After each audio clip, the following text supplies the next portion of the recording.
Afinal, existe ou não existe o purgatório?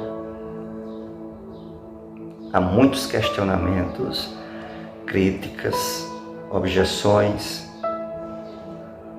Há muitas pessoas ainda que não acreditam no purgatório.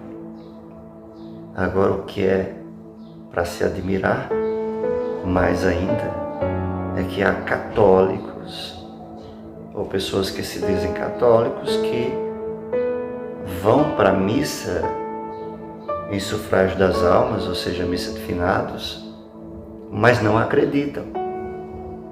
Vão em consideração a família, em consideração ao falecido e etc., mas não acreditam na oração pelos mortos, não acreditam na oração aplicada àquela alma que é ali rezada nas orações da Santa Missa. Muitos vão por respeito, mas não acreditam. Infelizmente ainda existem muitas objeções. Não estou nem falando no âmbito evangélico. Nas outras denominações religiosas já sabe, é óbvio que eles não acreditam nesse estado de purificação purgatória.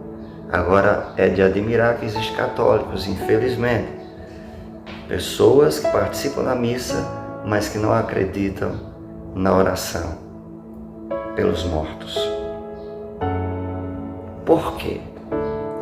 Porque, infelizmente, ainda tem muitos católicos que só acreditam no que está na Bíblia. São biblicistas. São pessoas ainda que estão com a cabeça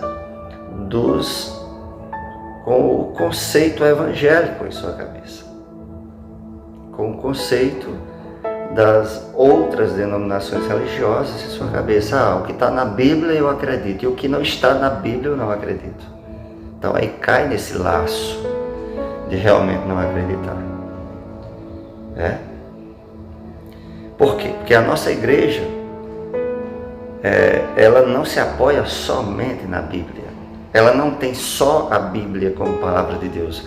A Bíblia é a palavra de Deus, mas a palavra de Deus, de acordo com a compreensão da nossa igreja, com os ensinamentos da nossa igreja, ela não está presente só na Bíblia, ela está presente na tradição.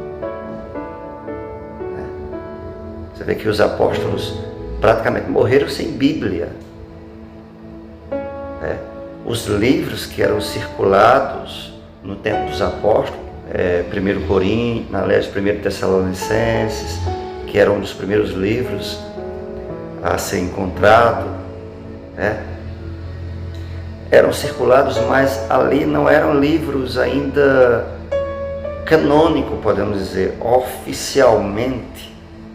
Eles não eram levados como livros oficiais, mas sim pelas circunstâncias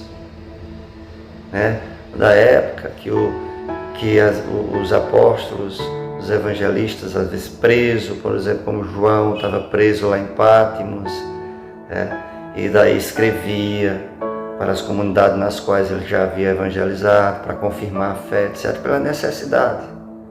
Mas a pregação, a tradição oral é a que era mais frequente. No início, a igreja teve como que quase 400 anos de tradição oral. Então a igreja ela leva em conta, como palavra de Deus, a tradição oral também, porque o próprio São João disse: se fosse escrever tudo que Jesus fez e ensinou, não caberia nos livros do mundo inteiro. E São Paulo, em outra passagem, diz: guardai-vos aquilo que vos escrevi e também aquilo que vos transmiti. Então São Paulo manda guardar o quê? A tradição oral, que é a transmissão, e a tradição escrita, que é o que ele havia escrevido. Então a nossa igreja leva em conta não só a Bíblia como palavra de Deus, é a palavra de Deus, mas não é só a Bíblia. É a tradição oral e o magistério da igreja, os ensinamentos do Santo Papa e de todo o clero, a interpretação do colégio apostólico, dos concílios que aconteceram e firmaram os ensinamentos dogmáticos à luz da palavra de Deus. Então, tradição, magistério e Sagrada Escritura. A palavra de Deus está em torno dessas três realidades, desses três pilares: palavra de Deus, tradição e magistério. Por isso que muitos se perdem, caem nesse laço, porque espera que o ensinamento da igreja seja somente o que está na Bíblia e o que não está, a igreja tem que condenar e etc. E não é assim. Tem muitas coisas que estão na tradição, que não está na Sagrada Escritura, e também que é verdade. Que é verdade e a igreja os tem como verdade absoluta, como dogma de fé. Por exemplo, purgatório, como que nós estamos falando aqui. A palavra purgatório, ela não existe na Sagrada Escritura, não existe a palavra purgatório. Mas o conceito doutrinário de um estado de purificação após a morte existe na Sagrada Escritura, de uma forma implícita. Não tem a palavra purgatório, mas tem a palavra prisão, tem um estado de purificação para aquelas almas que morrem com pecados leves, com pecados veniais, porque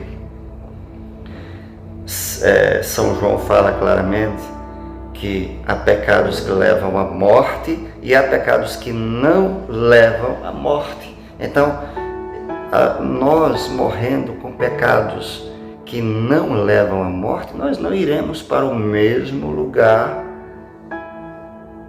ou para o mesmo estado daqueles que morreram com pecados que levem à morte.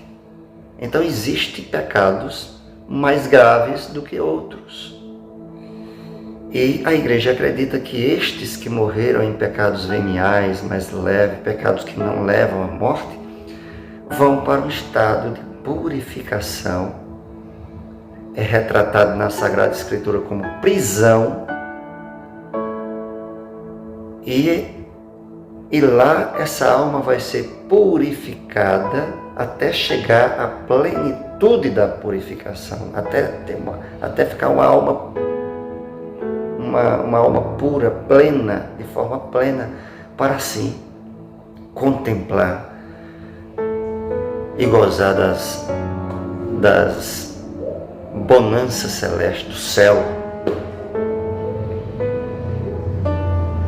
Uma passagem que eu não quero deixar aqui de falar é aquela passagem famosa de Jesus, quando Jesus diz: quem blasfemar contra o Espírito Santo não terá perdão nem aqui e nem na outra vida. Então, o pecado da blasfêmia, Jesus deixou entender que há o perdão aqui, não será perdoado nem aqui e nem na outra vida. Ele deixou entender que no século vindouro, em outra vida, existe perdão. Então, quem não blasfemar contra o Espírito Santo, morrer com pecados mais leves, isso dá a entender implicitamente. Quem morrer com pecados leves, que não seja blasfêmia do Espírito Santo, dá a entender que tem perdão aqui e tem perdão na outra vida. De uma forma implícita, dá para a gente entender, de acordo com as palavras de Jesus, de São Paulo, de São Pedro, em outras e outras passagens, que existe este estado de purificação. E para finalizar, apresentei referências bíblicas, apresentei um pouco da tradição oral, provando esse estado de purificação, purgatório. Mas eu quero aqui falar fora desse contexto bibliográfico que eu falei aqui. Vou falar aqui no âmbito da lógica para a gente entender. Só entra no céu quem é puro, aquela alma pura, sem nenhuma mancha de pecado. Fala na Sagrada Escritura que só entra no céu puro. Como exemplo que Maria, que subiu de corpo e alma, foi preparada por Deus desde o início, desde toda a eternidade. É a única que recebeu o título cheia de graça. E ali foi para o céu, sem passar pelo purgatório, porque ela era pura, preparada por Deus Santa. E outros santos aí, os que foram martirizados, por exemplo, São Sebastião, que derramou seu sangue por causa de Jesus, e o sangue lavou o pecado original. Então esses santos que foram martirizados também foram direto para o céu, porque o sangue do martírio lavou o pecado original, se misturou no sangue do Cordeiro de Deus que derramou seu sangue na cruz. E outras circunstâncias, outras situações que só Deus sabe, que levou almas direto para o céu sem passar pelo purgatório. Mas fora destas circunstâncias que falei, dessa realidade, desses casos peculiares, a maioria morre com pecado. A maioria morre com pecado. Nenhum de nós podemos nos garantir de morrer sem pecado algum. Nenhum de nós podemos garantir.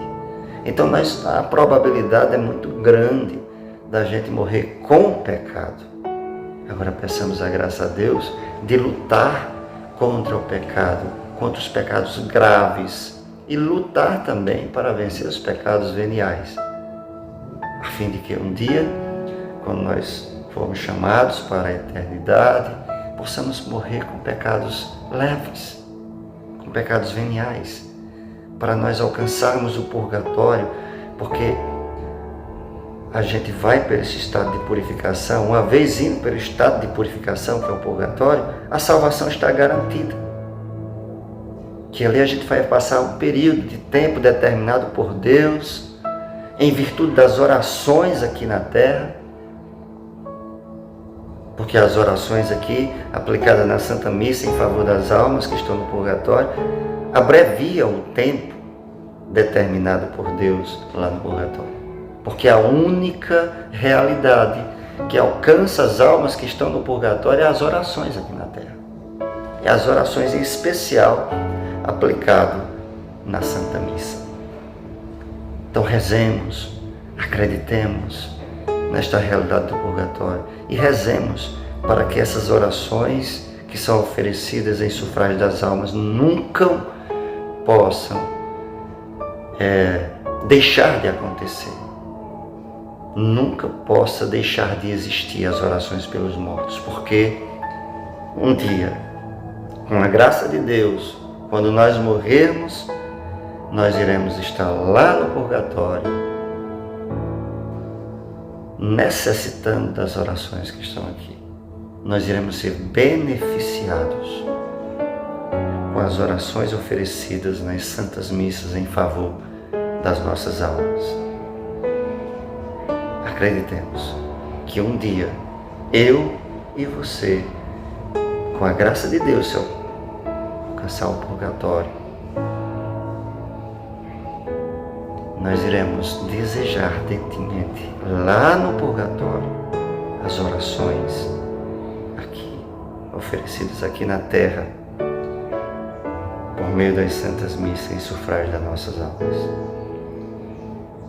Rezemos, continuemos rezando pelas almas que estão no purgatório, para que um dia também essa solidariedade cristã possa vir sobre nós, um dia quando nós estivermos lá também.